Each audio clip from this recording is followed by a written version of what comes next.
Hello Divinities, Jason here, and today I'm showing you how to do some basic maintenance on your tarot cards. This should be pretty straightforward. I do have a couple of new decks that I actually need to do this too, so I figured why not show you guys how I've learned,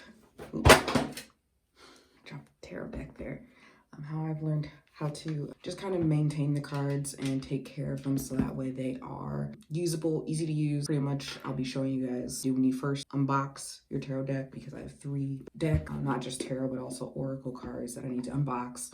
And then also I have 1 deck, oracle deck, that I recently purchased that I need to spend a little bit of time with and also kind of prep it so that way I can use it. You will find that prepping your deck is important because some cards, depending on what type of cards you have, will stick together. Some cards may not stick together and you may be just fine. You'll discover that more and more as you go throughout your tarot reading journey. So yeah, let's get started. What you're gonna need for this is you're gonna need some Florida water. Do be careful with this though, because this is going to be a hit or miss depending on what kind of materials your cards are made out of. For example, I have a tarot deck here. This one in particular, the cards are a little more flimsier, so I can't wipe this one, for example, down with Florida water. However, if I chose to wipe down one of my other decks, I can do that. The way that you can figure out whether or not you can use Florida water on wiping down the cards is you can just take a card out. Sometimes a tarot deck will come with like extra cards that aren't really necessary to the function of the deck, and you can just take those out, wipe the Florida water on it, see if it's going to mess it up, and if it doesn't mess it up, you can then proceed from there to go ahead and wipe it down with Florida water. For wiping down the cards, I use just a simple black handkerchief that I purchased at Hobby Lobby. They're like $1. It's especially good like if you have like an old one of these lying around, because you want to make sure that you just keep your cards immersed in your energy, let them soak it in, so that way when you use them you're better attuned to them, they're better attuned to you. This in particular I keep with a bag of crystals that stays with my tarot deck mat. Give me 1 second, let me pick up the cards that I dropped. So throughout this video, you'll see me moving through a variety of different decks because I want to, 1, make sure that the ones that I normally use are still usable. And by usable, I mean that they still move freely. I said some cards you'll find will stick together depending on what they're made out of. Other cards will not. I'm hoping that I can show you guys an example as we go through this as to the types of cards that kind of stick together. Another thing you'll need is a gallon plastic Ziploc or plastic baggie of some sort. You'll also need a makeup brush of some sort. It really doesn't matter what type of makeup brush you use. I personally went out and bought one specifically for this. As you can see, there's a little bit of dust in it, and that dust in particular is talcum powder. Now, you do want talcum powder. I chose lavender just because lavender does have a lot of spiritual properties, but talcum powder or any kind of like cornstarch even, I think will work as well. But any kind of powder really for the cards, it keeps them from sticking together. It helps them, it reduces the friction between the cards. It's actually like a tip I picked up as I was browsing YouTube to keep cards from sticking together. I believe like people that have playing cards use like a special type of thing, and that like special type of powder. You can use that type of powder if you can get your hands on it, if you feel like spending that extra amount of money on it. Me, I didn't feel like doing that. I'm also broke and do not have that type of money. Besides, like I said, baby powder is going to work, especially since I have an addiction to buying tarot cards and oracle cards. This will be the best way to go. You'll need some scissors in case you need any assistance with getting any of your decks open. Use adult supervision if you need adult supervision. I probably do, but that's a discussion for another day. And finally, you will also need, you'll want a towel. I use a towel, and you'll see the towel once I shift the view. You'll want a towel to set your cards on and dust them off as you start getting to work with this. You may also want some cleansing supplies, in particular because I like to personally cleanse the decks after I purchase them, just to make sure that, like, you know, none of the energy from the store is on them. This process can take a little bit of time. You will watch it, I'm gonna say at 2 times speed or even faster, just so that way it's easier on you guys and easier on me for recording purposes and editing purposes. But I will stop the video occasionally so that way you can see how I have to just go through and check the cards and my methods for taking care of my tarot cards so that I am able to use them easily and it's not a frustrating process to use them, because trust me, like, nothing will stop you from reading tarot than cards that stick together. Like, it is frustrating, and like, I know God will have you see whatever cards you want you're not supposed to see, but it'll just make your life tons easier if your cards have a lot of friction between them and they're moving freely. Anything else that I want to say on this? I do want to make sure I give credit where credit is due. The wiping down tip is from Body Life. Having one of these that like is more attuned to your frequency be a better choice. That's a tip that I have from her. And then, as I mentioned, the talcum powder tip is something that I've picked up from around YouTube. I also want to take this time to note that I do not do any tarot readings for the public. I don't offer them. I don't take payment for them. I don't do anything for anybody over the internet at this time. That may change in the future. I may decide that I want to read cards for other people, but for the time being, I am not reading cards for anyone other than myself and maybe some friends. Reason for that being is that I like practicing with tarot, but when you work with tarot, like when you work with any sort of energy type of thing, such as Reiki, tarot, and any kind of channeling stuff, you're going to be also not only dealing with your own energy, but the energy of the other person. And you need to go through a lot of upkeep of, like, you know, maintaining your personal energy in order to be able to continue to read for other people without messing up your own energy. Some of y'all have dusty energy, some of y'all got musty energy. Either way, I'm not trying to deal with that. So I don't read for people unless I offer them the reading. If for some weird reason I'm popular enough to have like camera pages made of me and people want to try and DM me for readings or something, please do not reach out for those. Do not engage with those, report those, because as I mentioned before, I don't do readings for the public. I will say if somehow in some way, shape, or form I end up offering someone online a reading, I probably would have had multiple in-depth conversations with them to begin with. As much as I love you guys, we like cousins, so unless we like brothers and sisters, like, I'm probably not reading for you. Yeah, with that in mind, we're gonna go ahead and get this video started. I hope you guys enjoy. Be sure to check out my TikTok. I am Awakened Comedic Divinity on TikTok. I'm also Awakened Comedic Divinity on, as you know, YouTube. I do have a Facebook page. I also have an Instagram page. All of them Awakened Comedic Divinity, and there's also a Twitter Awakened Comedic Divinity. That's a bit of a mouthful. I do have a tag of AKD for short. Feel free to stop by, say hello, check out my other stuff. Feel free to ask me any questions. I love getting questions from you guys. I actually have someone that has recently asked me a question on like doing shadow work, and so I'm hoping to have a video of that for you guys up soon as well. So with that being said, please continue watching so you can just see basic maintenance routine for how to take care of your tarot cards. And also, like, when you do this, use this time to like get to know your cards. Feel free to play like music that you like or even sound bowls while you do this, just because like your cards are a tool. They're meant to be an extension of you, and in order for that to best happen, bonding with them is the way to go. And this, I definitely consider like a way that I bond with my tarot cards. And when I say tarot cards, I mean like tarot and oracle cards. I read both. Like I said, I don't do public readings for anybody, so don't ask. If you get a DM, don't read it. Don't follow it, anything like that. Without further ado, we're gonna go ahead and get into it.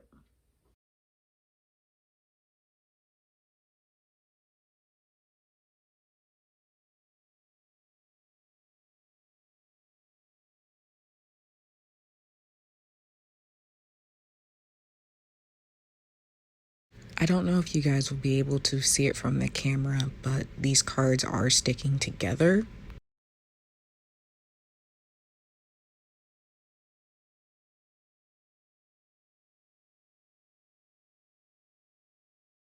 Which is not something you want when working with tarot.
So I bet you guys are wondering why I haven't wiped these particular ones down with Florida water. As I'm looking over the cards and like their texture and everything, one of the biggest like worries is when cards are like this with edges that are unkept, and especially like you already see like the curling of the edges on this side. I don't know if you can see on the camera. They might try to separate, or they might not take well to the Florida water. So in cases like that, I don't particularly bother with trying to put Florida water on the cards, just because, as you can see, like, I'm sure it's been obvious here, some of these cards are sticking together. I don't think Florida water will solve the issue, nor do I think it'll really benefit these cards. I think it'll be best if I just put talcum powder on them and go from there. I do have a set. Let me see here. So this was like my first set of tarot cards, and was the set that I was trying to learn how to read off of. I realized that I needed a different set of cards, so that didn't work. But as you can see, the edges are gold and gilded, I guess would be the word. I think gilded's the word, but as you can see, these edges are gold. So this set of cards, like essentially the edges were sealed and had no problems with taking to Florida water. And as you can see how they're moving right now, in terms of checking whether or not I need to do anything new with these cards, like any sort of upkeep, it appears that is not the case. They're still moving very freely and easily in my hands, even though I haven't worked with this. I have not worked with this tarot deck in a while, so that's a heads up. But I am trying to like make sure I take my time and go through all of these.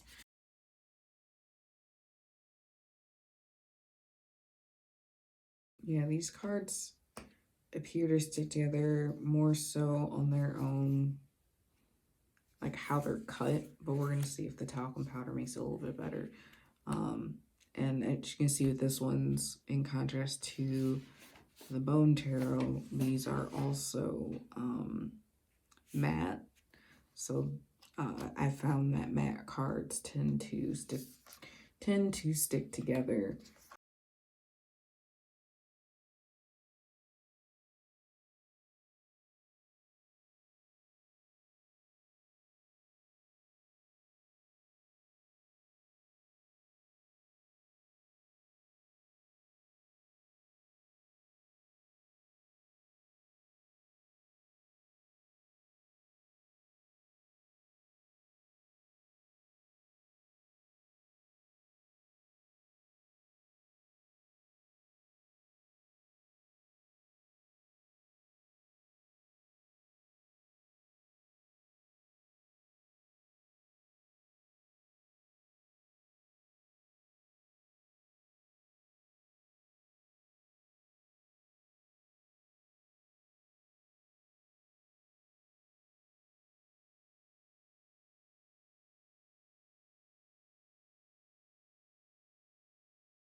Alright, so as you can see, these move a lot smoother. I know that there's still talcum powder on them. I typically don't mind if there's still talcum powder on them, like these or really any of the other cards. I know that it'll keep them moving smoothly and it'll wear off as I use them. Which is funny that I say that because I have not actually sat down and read cards for a while. And if you give me just a moment, I will come back with just my thoughts and also just checking through my other cards and my thoughts on, I want to give my thoughts on the Supernatural deck in particular, just because I do read tarot for myself, and maybe one day I'll read it for other people, and I have some thoughts on this one in particular that I think need to be shared, especially something that I didn't think about as a new tarot reader when I first got started.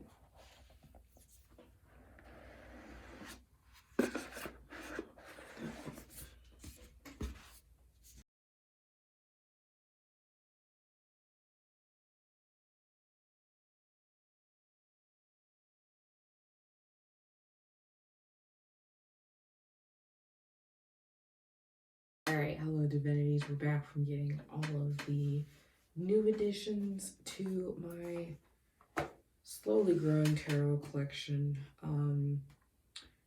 ready and usable, no cards sticking together or anything like that. In terms of bonding with them, essentially what will happen is I will just be keeping these by my bed. Possibly, like, if I can't spend time with them, I may put them with the other cards so that they can absorb my energy. Just because I want to make sure that these cards all sync up to my energy and how I do readings and stuff like that. Now, like I said, a lot of this is just a bunch of maintenance stuff that I normally have to do with my cards. Pretty much I just go through and I check to make sure that they all still move fairly smoothly. Like, it looks like my Moon Oracle cards still move very smoothly.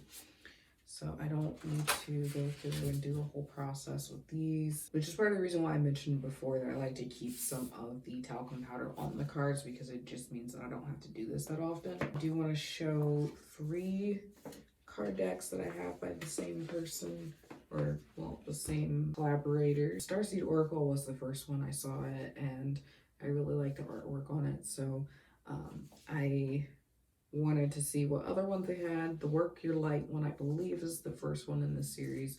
And the Rose Oracle, as far as I'm aware, is very, very new to the series. The reason I say that is because I am working on doing a book review for the book that goes with, well, it doesn't really go with, but it kind of coincides with the Starseed Oracle.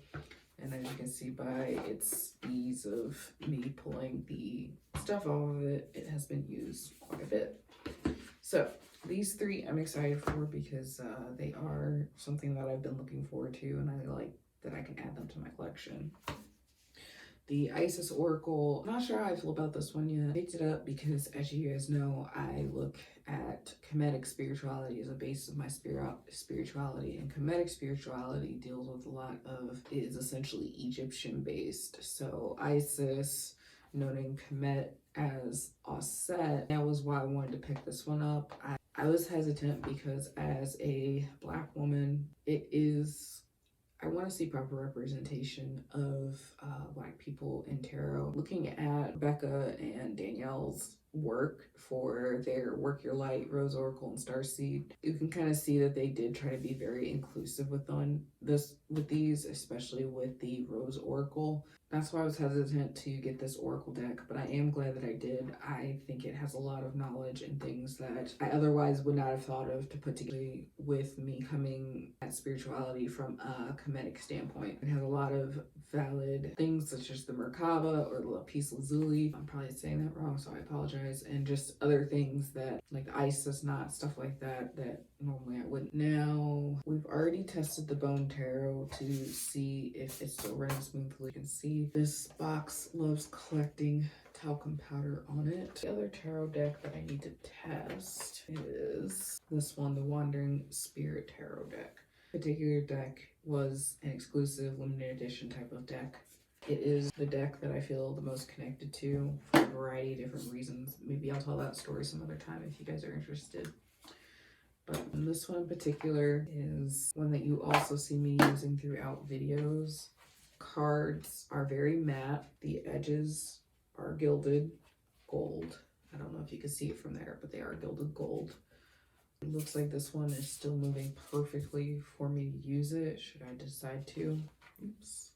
Yeah, as you can see, I'm like throwing the cards everywhere. So this one, cards aren't sticking together. The cards are still moving very nicely.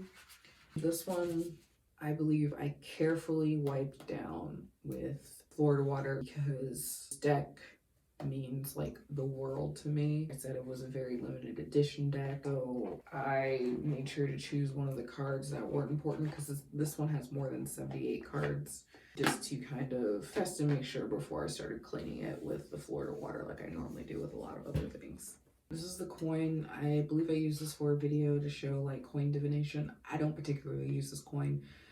I don't think I would just because it's too big for my hand, but it is beautiful. I have a very strong attachment to the Wandering Spirit Tarot and just like anything from this series by this particular artist, even though with this one she had a collaborator for, but that is a story for another time.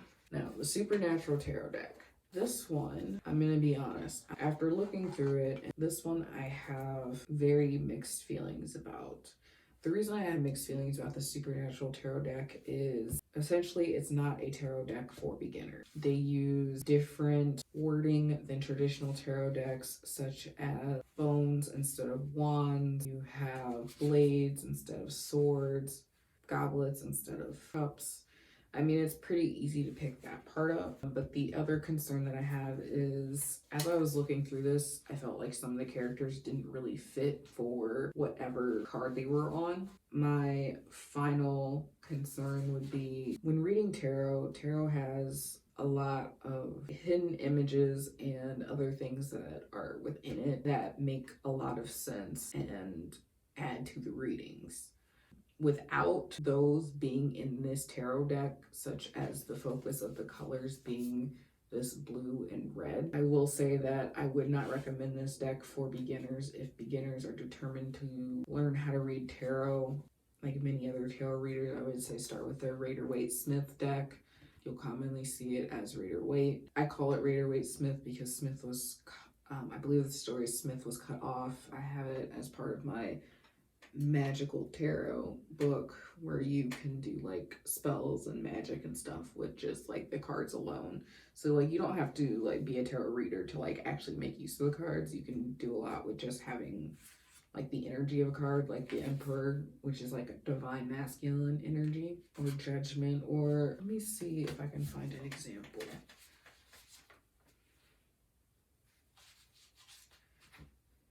Watching this series of Supernatural, I feel like Amara is definitely like a good fit for Tower, because the Tower card represents like divine judgment, or like you continued on a path and now there's going to be sudden change, and I felt like she definitely brought that to the series.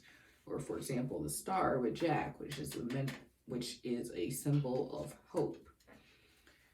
But when we get to like, let me see here.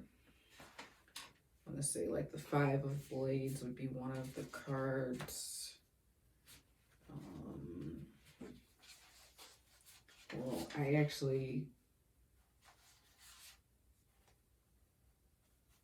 another one that I think fit the character was Castiel as the Hanged Man, because the Hanged Man represents a change in perspective, and throughout the Supernatural series, Castiel does get a change in perspective as to what goes on. I felt that, for example, some of these, do they go by Pentacles or do they go by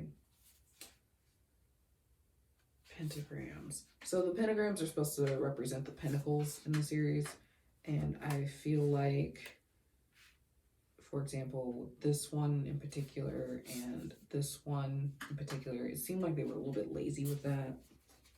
But I mean, I can't really judge because sometimes tarot doesn't, like, some of the cards don't really have meaning per se, like, other than, you know, going with the 5, 6, and what is this one, 7. We've also got the 8 and 9 of Pentacles.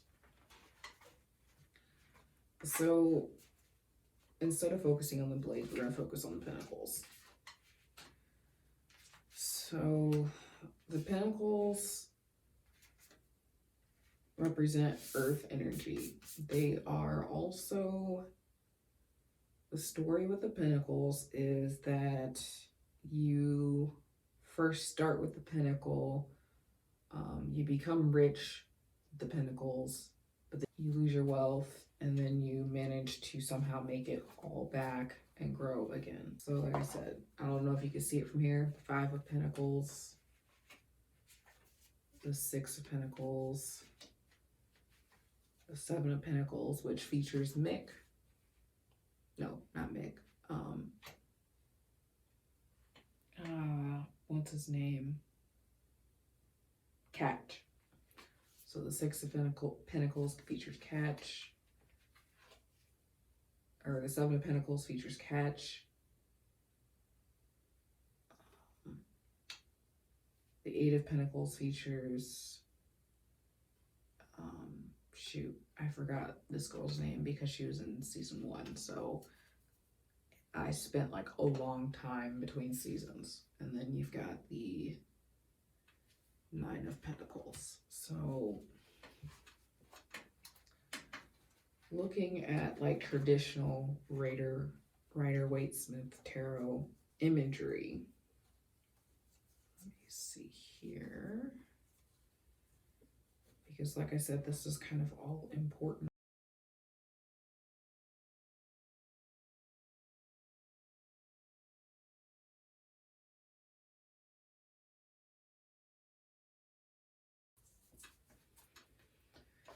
So, like I said, I feel like these don't properly show the imagery because this is the difference between the supernatural 5 of Pentacles and the traditional Rider-Waite-Smith imagery 5 of Pentacles is destitution for the man with the Pentacles. However, he's still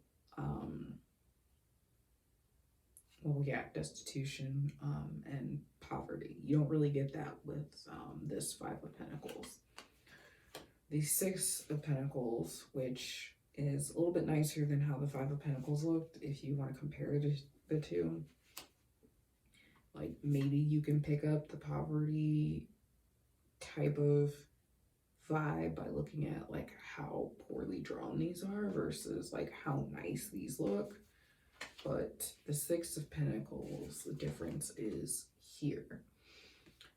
This one shows a gentleman being like, having mercy on the impoverished people and donating to them. And when you see this come up, you then have to ask yourself, which person are you in the picture? You don't get that idea with this, or at least you wouldn't unless you were well trained in tarot or well pretty familiar with the imagery. Same with 7. You just have a picture of Catch. Now I can kind of see him matching up with the 7 of Pentacles because the 7 of Pentacles is one of reflection, where you're looking back over your past deeds and what you've done. And I do want to add, like, I'm not trying to teach tarot here, and I don't think I will, just because I'm still learning and tarot has a lot to it, especially with the imagery, and I've managed to learn it through another YouTuber who I will link in the description box below. Her name is Mystic Rain, and you guys should check her out.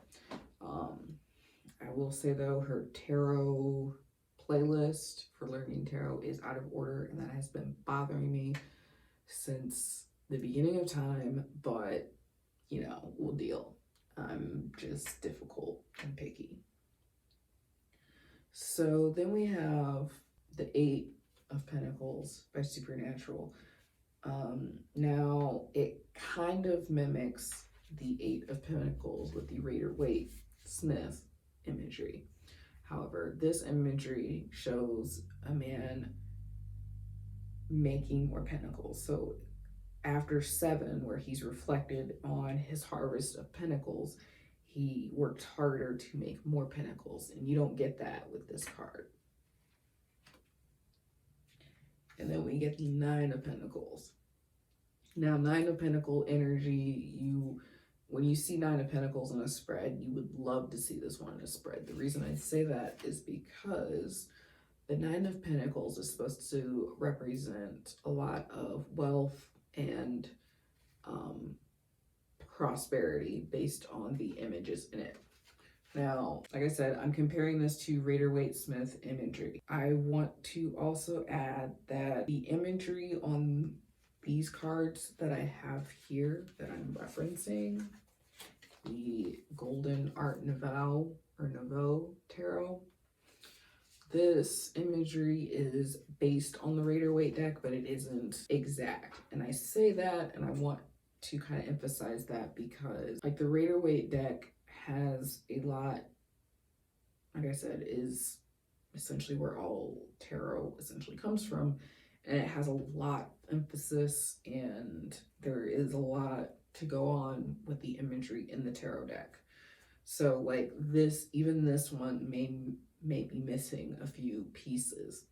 Now, you do get told to read intuitively, which makes sense. And if you are very attuned, even without, the correct imagery, you would still be able to get the message or be able to channel the message for someone or for yourself.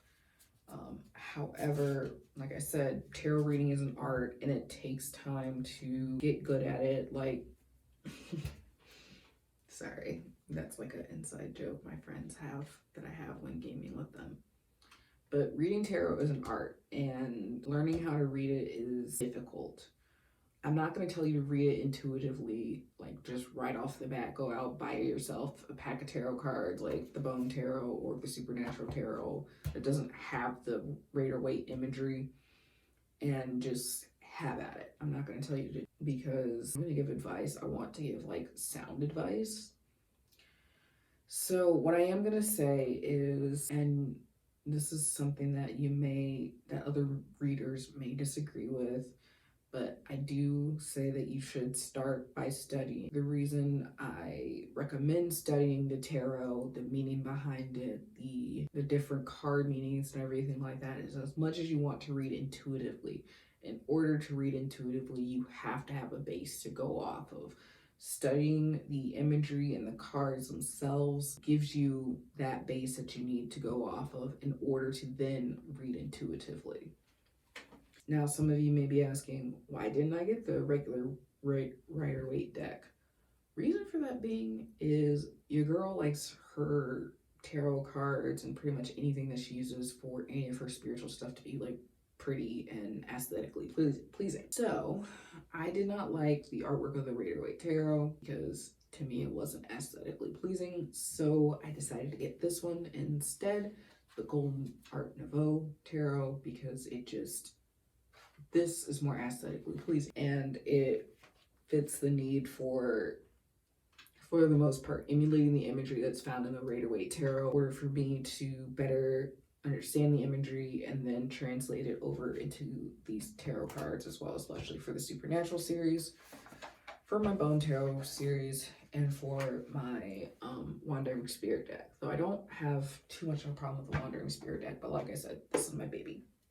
Then my final thoughts would be, the other thing about the Supernatural deck is that I think if you watch enough of Supernatural and you are a really in-depth fan, you may start to read it differently than you would other tarot decks. Like with the Lovers card, it shows Sam and Jess, and you may interpret that differently, especially like I said with the Tower card and Amara, or the High Priestess being Rowena. So I feel like though some of the characters do definitely match up with what they should like, you know, represent and stuff. I feel like also you may end up getting some interpretation from like the show. I don't think that's bad. I think it'd be really interesting to see what type of interpretation you come up with from this deck by having like intimate knowledge of the show, like fan based knowledge of the show. It has a guidebook. I probably won't read that just because I'm fairly familiar with tarot, as it were. Now, in terms of learning how to read tarot, all cases, tarot cards do come with a guidebook, which is nice, except for, as I mentioned before, things don't go very into depth, which may be something that you're seeking. And I don't know why I'm stacking these like I'm putting them away, because I know that I'm not gonna like attune myself to like half of these. So, hello divinities, J Simone here. I realized this portion of the video got cut off during recording. I'm not exactly sure what happened, but you know, that's normally what happens when you're a anyways, I wanted to talk about two of the books that I believe I hinted at when I was talking about learning about tarot. So the first book that I mentioned is Magical Tarot. This one, I may do a review of it, though I haven't fully finished reading it, but it essentially just kind of goes over how to use the tarot cards just in basic magic, not like as a reader, if you wanted to do like a spell or something with tarot card. I also reference this book because it clarifies what I meant by Rider-Waite-Smith. Here. It'll say, it's important we give credit to Pamela Coleman Smith for the imagery we see in the Rider-Waite-Smith deck. Because her name has mostly been forgotten due to her odd, for the times, lifestyle and role in society. Although Waite is credited for the creation of the deck, Smith was the artist behind the imagery we most commonly associate with tarot. During the turn of the last century, it was nearly unheard of to credit a woman of theorized mixed race background, one who may have been LGBTQIA+ for her contributions. For this reason, it's not only important but necessary that we include her today. Throughout the video, I say Rider-Waite-Smith, and sometimes I forget the Smith part and say Rider-Waite, but I try to make sure I mention Smith and include her as part of tarot. Whenever I talk about tarot, I may even shorten it to RWS, which this book does as well, just because I think it's important that we recognize her, especially as a Black woman with a platform. I want to be able to pay homage to another person of color, well, supposed person of color, but definitely a woman that contributed to the creation of the tarot deck. Now, one of the books that I used to learn how to read tarot was this book here by DK. Well, it's by Tina Gong, but published by DK. And it is called Tarot, Connect with Yourself, Develop Your Intuition, Live Mindfully. Part of the reason I got started with tarot is because they would give me a good idea as to how to look at things from a different situation. So like, even if you weren't coming to tarot to like expect it to give you guidance or something like that, it could at least like give you other sides of the situation. Tarot can kind of give you guidance, but it just would let you see a situation from a different lens, which, you know, you may not see at first glance whenever you have a situation. So that was part of the reason why I first started getting into tarot. I never really saw it as a way for me to communicate with my guides or spirit team or anything like that, or have them communicate with me. Now, you can buy this book in a package deal set where it comes with like a set of tarot cards too.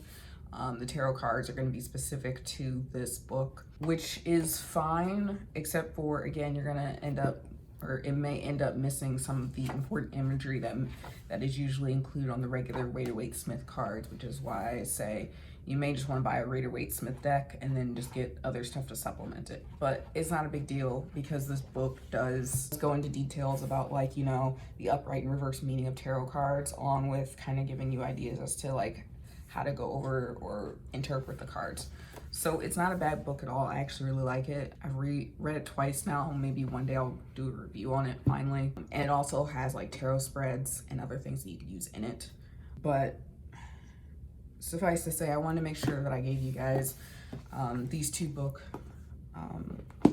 to look at, just so that way you have other materials to start and work with if you decide that you want to venture into tarot and attempt at using it as a way to connect with your spirit team, or a way to connect with your higher self, or to look at situations from a different perspective or point of view. Thank you, divinities, for watching this super long video about tarot. I do apologize that it was so long, but I felt like everything was important that I included in the video, and I hope to see you guys at my next video, where I believe will be a book review on Letters to a Starseed. If it's not Letters to a Starseed, I think it's gonna be like a haul or something. I don't know, but you'll see it. I'll make sure also like eventually link it either here, or maybe both. Who knows? Anyways, thank you very much for watching, you divinities, and I will talk to you guys soon.